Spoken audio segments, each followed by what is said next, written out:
رب العالمين والصلاة والسلام على حبيبه محمد وآله وصحبه أجمعين أما بعد فأعوذ بالله من الشيطان الرجيم بسم الله الرحمن الرحيم الف لام ميم ذلك الكتاب لا ريب فيه هدى للمتقين اللهم سبحانك لا علم لنا إلا ما علمتنا إنك أنت العليم الحكيم مولا يا صل وسلم دائما أبدا على حبيبك من زانت به البصر والسامعين الكرام السلام علیکم ورحمۃ اللہ وبرکاتہ۔ البقرہ عربی زبان میں گائے یا بیل دونوں کے لیے استعمال ہوتا ہے، اور وجہ تسمیہ بنی اسرائیل کا وہ واقعہ کہ جہاں ایک ناحق قتل تھا اور اللہ کریم نے ارشاد فرمایا کہ بیل ذبح کر کے اس کے گوشت کا ٹکڑا اس مردے کو لگائیں تو یہ حقیقت حال بتا دے گا۔ مختلف جگہ پر بلکہ کثیر جگہ پر جو ترجمہ کیا گیا ہے وہ گائے سے کیا گیا ہے، اور ایسے علماء کرام جنہوں نے اس کا ترجمہ بیل سے کیا ہے، اور اسی حصے میں حضرت جی رحمۃ اللہ تعالیٰ علیہ نے جب ترجمہ فرمایا اکرم التراجم میں بھی اور تفاسیر میں بھی، تو آپ نے بھی بیل کا لفظ استعمال کیا، چونکہ آپ فرمایا کرتے تھے کہ جو اوصاف اس جانور کے بتائے گئے ہیں وہ گائے کی نسبت بیل کی طرف اشارہ جو ہے وہ زیادہ کرتے ہیں۔ سورہ بقرہ قرآن کریم کی سب سے بڑی سورہ مبارک ہے، اور حدیث شریف میں ملتا ہے کہ نبی کریم صلی اللہ علیہ وسلم نے ارشاد فرمایا ہر شے کی کوئی نہ کوئی بلندی ہوتی ہے، تو قرآن کریم کی بلندی سورہ بقرہ ہے، اور آپ نے فرمایا اس کی ہر آیہ کریمہ کے نزول کے وقت کتنے ہی فرشتے 80 آپ نے لگ بھگ تعداد جو ارشاد فرمائی، ہر آیہ کریمہ کے ساتھ 80 فرشتے جو ہیں وہ بھی تشریف لائے۔ پھر اللہ کریم نے اسے آیت الکرسی سے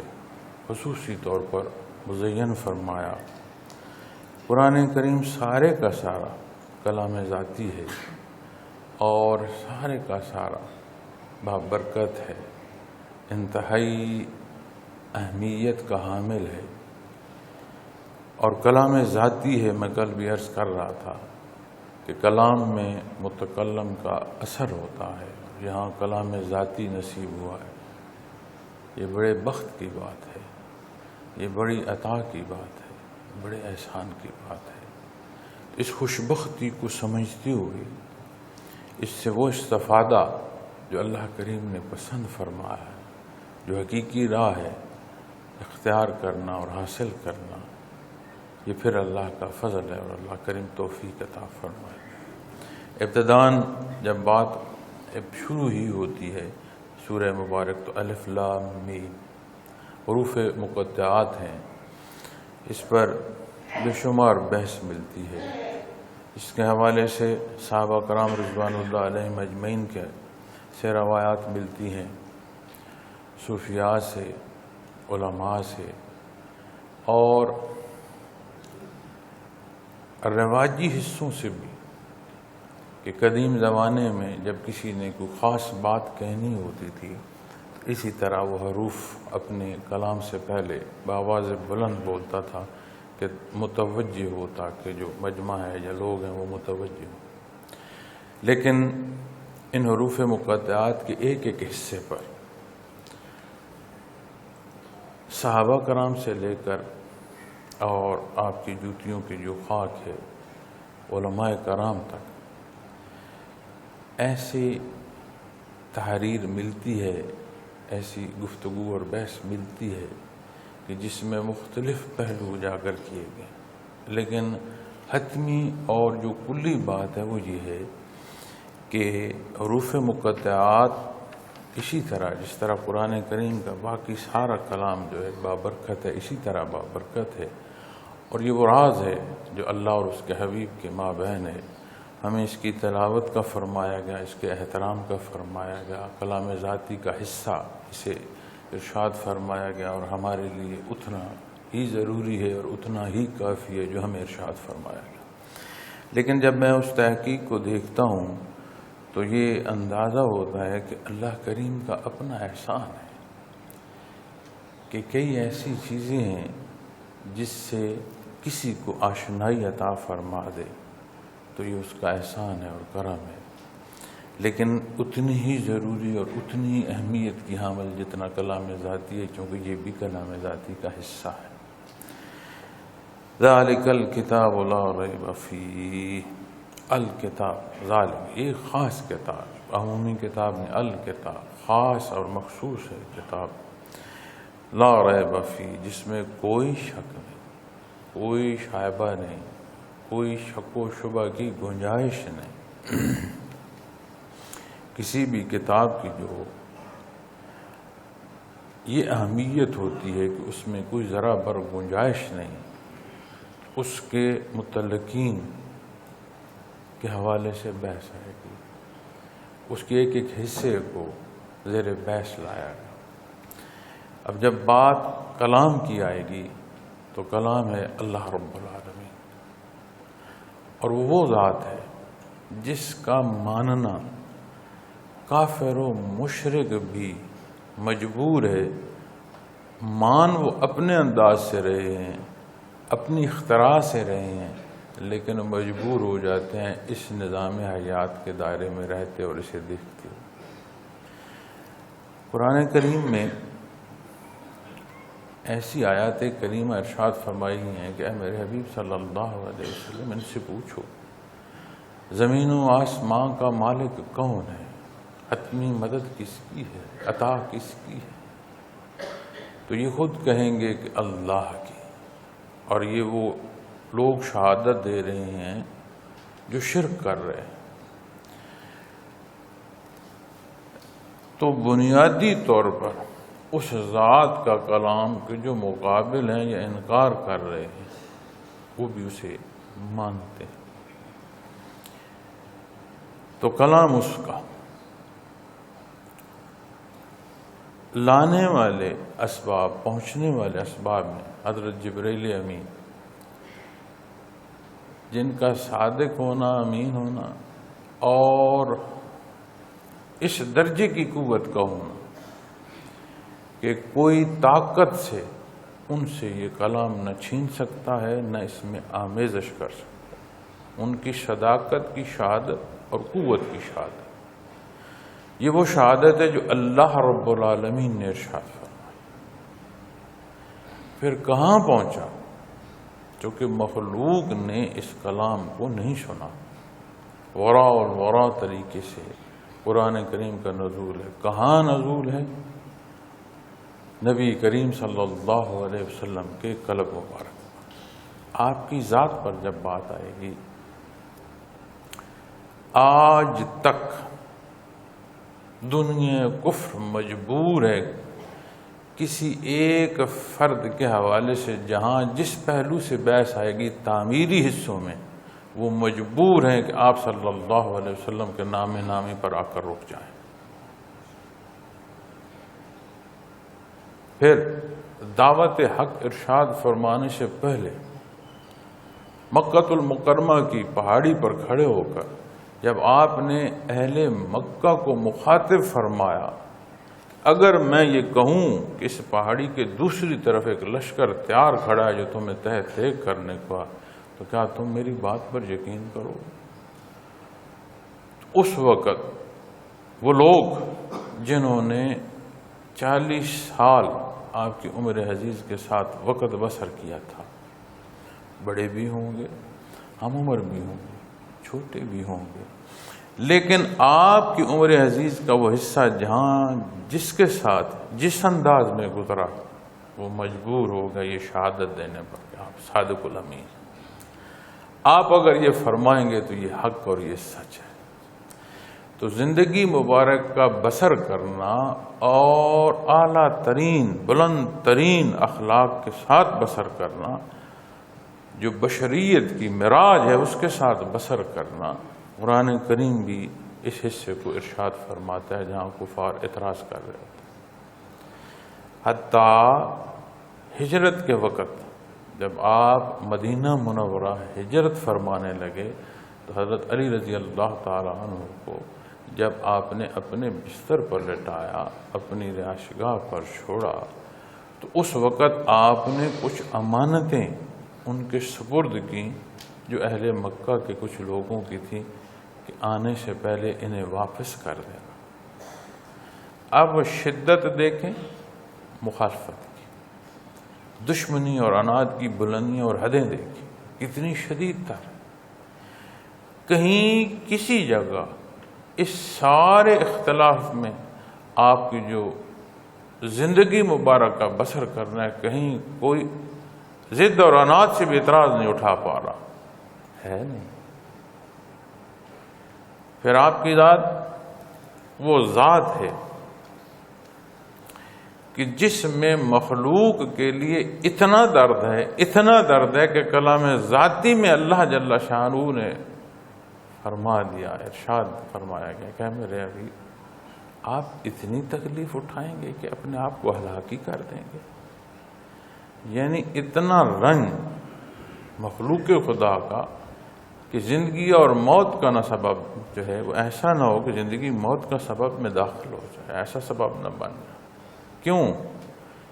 کہ آپ اختتام دیکھ رہے ہیں کہ یہ کس راہ کے مسافر ہیں، اور یہ ہمیشہ عبداللہ آباد آگ کا جو ہے اس میں جھونک رہے ہیں اپنے آپ کو، دوزخ میں گلتے سڑتے رہے ہیں اس دکھ۔ تو رحمت للعالمین، تو رب العالمین، مالک خالق پالنہار، اس نے مجسم رحمت کی جو صورت ہمیں عطا فرمائی، مخلوق کو عطا فرمائی، عالمین کو عطا فرمائی، وہ نبی کریم صلی اللہ علیہ وسلم کی ذات اقدس۔ اب یہ جتنی شہادتیں ہیں، یہ ساری وہ شہادتیں ہیں جو جس پر آپ بحث کرتے ہیں اللہ جل شانہ کی ذات تک پہنچا دیتی۔ پھر رہی وہ بات جہاں آپ صلی اللہ علیہ وسلم نے ارشاد فرمایا، تو میں اور آپ تو وہاں موجود نہیں تھے، عرب بھی سارا نہیں تھا، کجا عجم کی بات کی جائے۔ تو وہاں کون سے ایسے لوگ تھے، وہ کون سے ایسے ذریعے اللہ نے مخلوق کو عطا فرمایا، وہ کیسی مخلوق تھی، ان کا کردار کیسا تھا، وہ لوگ کیسے تھے جنہوں نے اس حق کو روبرو حاصل کیا، پھر روبرو اس حق پر عمل کیا، اس کے صحیح ہونے کی سند کے ساتھ پھر مخلوق کو پہنچانے کا سبب بنے۔ وہ جماعت ہے صحابہ کرام رضوان اللہ علیہم اجمعین کی۔ اب جب ان ہستیوں پر بحث کی جائے گی تو قرآن کریم میں مکی زندگی میں جب بات آتی ہے تو کثیر حصہ کافر و مشرک کے حوالے سے آتا ہے، لیکن مدنی زندگی میں ساتھ منافقین کے حصے کے حوالے سے بھی بات آتی ہے۔ تو کسی مخالف کی مخالفت کو لے کر اس مبارک زمانے کے حوالے سے اعتراض کیا جانا بنتا نہیں ہے۔ پھر کیا سند ہے اس جماعت کے پاس؟ سب سے پہلی سند اللہ جل شانہ نے ارشاد فرمایا کہ ان کی مثال تورات و انجیل میں بھی بیان فرمائی گئی کہ جو خدام ہوں گے نبی کریم صلی اللہ علیہ وسلم کے، ان کے یہ اوصاف۔ یہ وہ جماعت ہے جسے بعد الانبیاء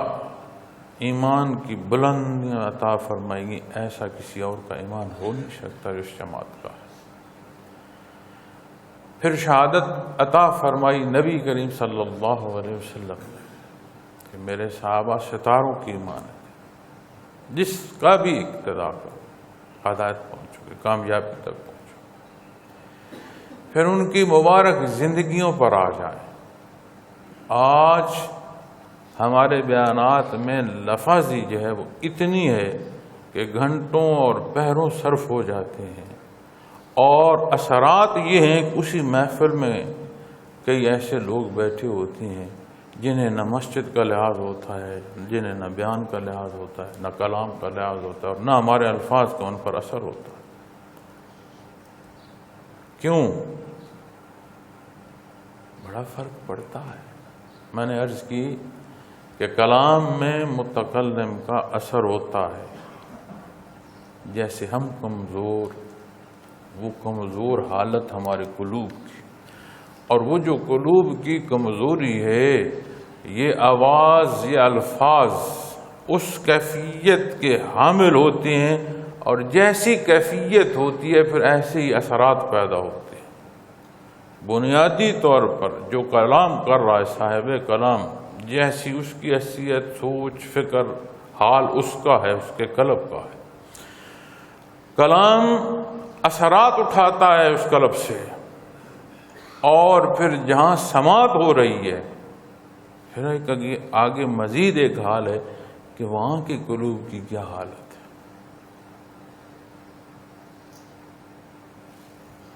کسی شے کو بھی خاک میں ملا دو تو اس شے کا اثر زائد ہے، یا خاک کی جو اثرات ہیں وہ زائد ہیں۔ تو کسی شے کی آمیزش کو بھی دیکھ لو، تو جو ملائی جا رہی ہے اس کے اثرات مضبوط ہوں گے تو وہ زیادہ اجاگر ہو رہی ہے، اور جو اگر جس میں ملائی جا رہی ہے وہاں کسی شے کی جاتی ہے تو اثرات اس کے زیادہ ہو جاتے ہیں۔ اسی طرح جب کلام سماعت کیا جا رہا ہے تو آگے قلوب کا کیا حال ہے، تو جب وہاں بات لے جائیں گے تو بات ہے قلب اثر محمد رسول اللہ صلی اللہ علیہ وسلم، وہ ذات جسے رب کائنات نے مجسم رحمت کی صورت میں مخلوق کو عطا فرمایا۔ سماعت کر رہے ہیں وہ لوگ، وہ خدام جنہیں رب کائنات نے ازل سے چنا اپنے حبیب کی خدمت کے لیے، جن پر اللہ کریم نے یہ احسان فرمایا کہ وہ یہ حق مخلوق خدا تک پہنچانے کے اسباب میں سے بنیادی اور پہلا سبب ہیں، جو نبی کریم صلی اللہ علیہ وسلم کی تربیت سے مخلوق کو عطا ہو رہے ہیں، جنہیں لسان نبوت کہا جائے تو غلط نہیں ہے۔ عملی نمونہ وہ مخلوق میں لے کرنے کے لیے اب جب وہاں جاتے ہیں تو کوئی لمبی تقاریر نہیں ملتی، کوئی بحث نہیں ملتی۔ جنگ ہے، جہاد ہے، مسلمان ہے تو جہاد ہے، چونکہ جہاد کسی طرح سے بھی زیادتی کے معنوں میں نہیں آتا، دفاع اور تحفظ کے معنوں میں آتا ہے، ظلم کو روکنے کے معنوں میں آتا ہے۔ جہاد ظلم کرنے کے معنوں میں کسی حصے سے نہیں داخل ہوتا، کسی بحث میں اس پر یہ حصہ جو ہے حاوی نہیں ہوتا کہ جہاد سے ظلم۔ تو جو دین اسلام پھیلا یہ تلوار سے نہیں، کردار سے پھیلا۔ کوئی لمبی تقریریں، کوئی جلسے جلوس نہیں ملتی۔ تو مخلوق کو جہاں سے یہ حق نصیب ہو رہا ہے، ان ہستیوں کی شہادت اللہ اور اس کے حبیب نے عطا فرمائی، پھر مخلوق نے وہ خوبصورت کردار دیکھا جو مخلوق خدا کو دین حق پر پہنچانے تک کا سبب ہوئی۔ پھر اس جماعت کے بعد آج جب ہم یہ تلاوت کرتے ہیں نا، لا ریب فیہ، ایک اجماع ہے جو قرون صلح کے تحت پیمانہ ہے جو ہم تک پہنچانے کا سبب۔ پھر ساری باتوں کو اگر میں ایک حصے پر آ کر اپنی اس گفتگو کو سمیٹوں،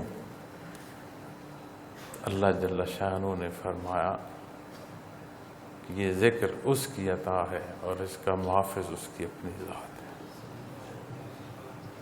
ہے۔ قرآن کریم کو حفاظت الہی حاصل ہے،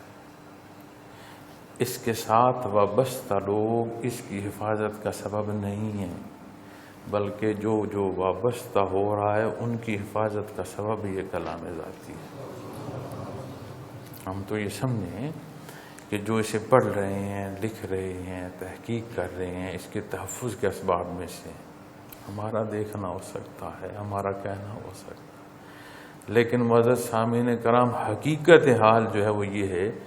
اسی حفاظت الہیہ حاصل ہے، اور یہ ایسا حق ہے کہ اس کے ساتھ جو جڑتا ہے اسے حفاظت نصیب ہوتی ہے۔ تو الکتاب، قرآن کریم کے جب ناموں پر بات آتی ہے تو کوئی لگ بھگ 100 کے قریب علماء کرام نے قرآن کریم کے جو نام ہیں اس حوالے سے بات کی، جیسے مجید ہے، کریم ہے، لیکن خود قرآن کریم میں جب ارشاد فرمایا گیا تو جو لفظ سب سے زیادہ استعمال ہوا ہے وہ القرآن، الفرقان، الکتاب، الذکر، التنزیل، لیکن ان پانچوں میں جو سب سے زیادہ استعمال ہوا اور لگ بھگ 61 بار استعمال ہوا القرآن۔ اور اس کا مفہوم جب آپ دیکھیں تو اس میں جو پڑھنے والی، جس کا بار بار پڑھا جانا ہو، تو لفظی ترجمے میں جب آپ مفہومی حصوں تک پہنچیں گے تو یہ وہ حصہ، وہ کلام، وہ عطا جسے پڑھا جائے، تو اس میں کوئی شک نہیں۔ پھر جس مخلوق کو عطا کیا گیا، ایک شہادتیں تو ساری اس طرف سے ہو گئی، ایک جسے عطا کیا گیا اس نے اس کے مطابق جہاں جو عمل کیا پھر اس کے نتیجے کو دیکھیں، اسے کھنگالیں۔ تو قرآن کریم اس پر جو ارشاد فرماتا ہے کہ یہ وہ حق ہے جو ادیان باطلہ پر، قوانین باطلہ پر غالب ہو کر رہے گا اور غالب ہے۔ پھر ان صدیوں میں جہاں جس نے جس درجے کا قرآن کریم پر عمل کیا اس درجے کی وہاں کی کامیابی شہادت ہے۔ عجیب بات ہے، ماننے والوں نے عمل چھوڑا، انکار اور نہ ماننے والوں نے امور دنیا میں اقتدا کیا۔ آج دنیا اس کی بھی شہادت دیکھ لے کہ نہ ماننے والوں نے جو اصول دنیا اختیار کی وہ دنیا میں سب سے آگے ہیں اقوام، چونکہ جو حصے ظاہر کے ہیں اس کے اثرات ہر ایک حاصل ہو سکتے ہیں، جو حصے باطنی ہیں، کیفیات کے ہیں، جو ایمانیات کے ہیں، وہاں استفادہ بنیاد ایمان سے ہو۔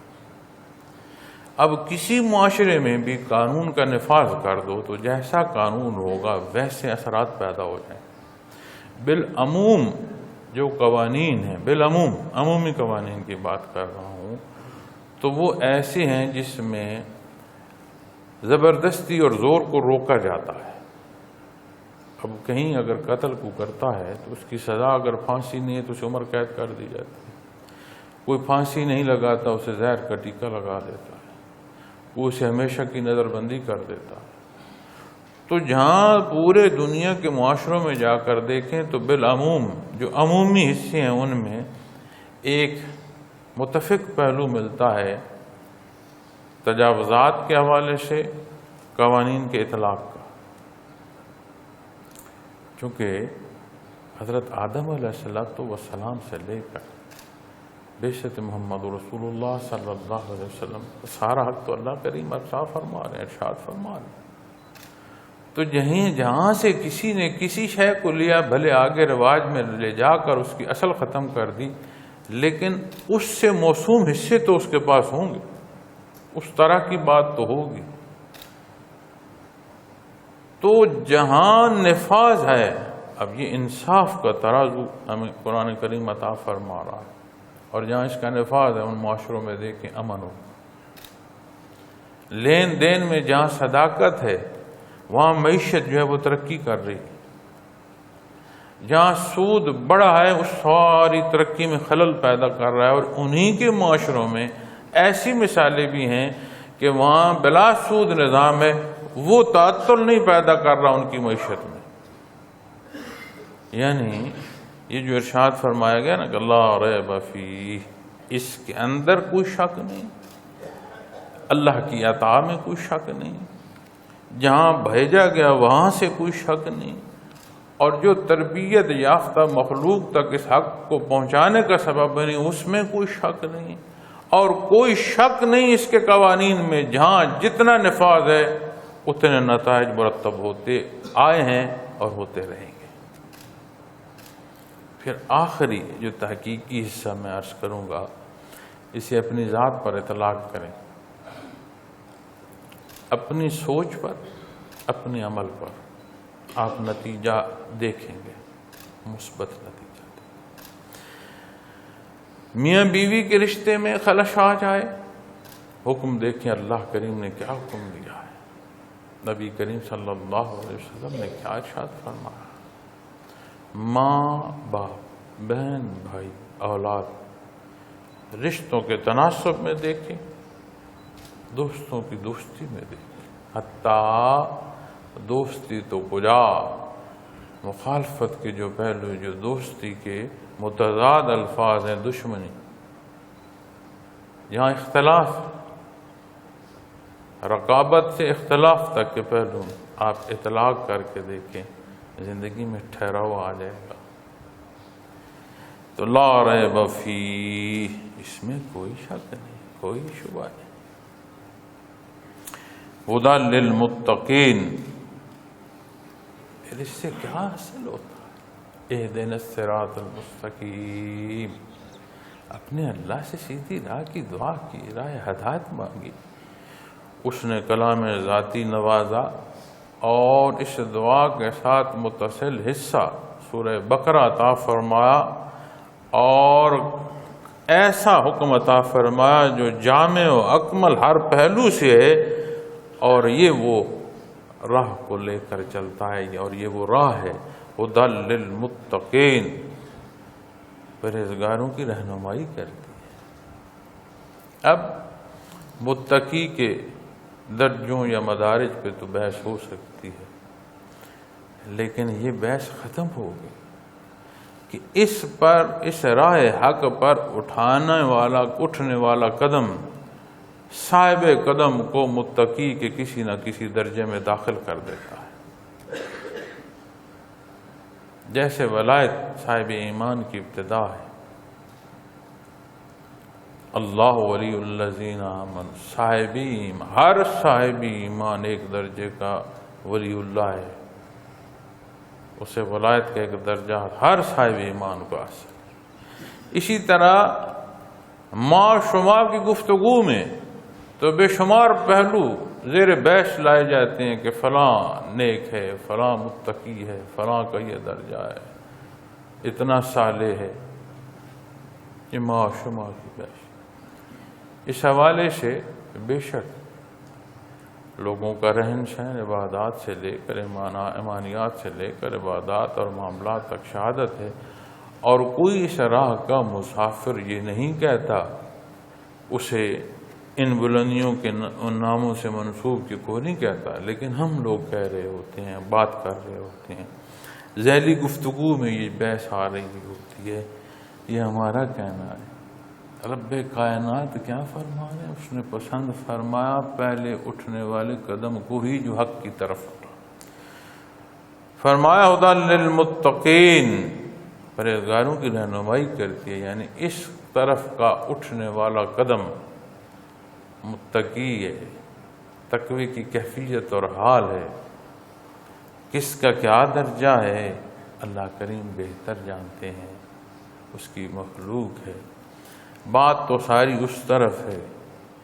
اس کی عطا کی ہے،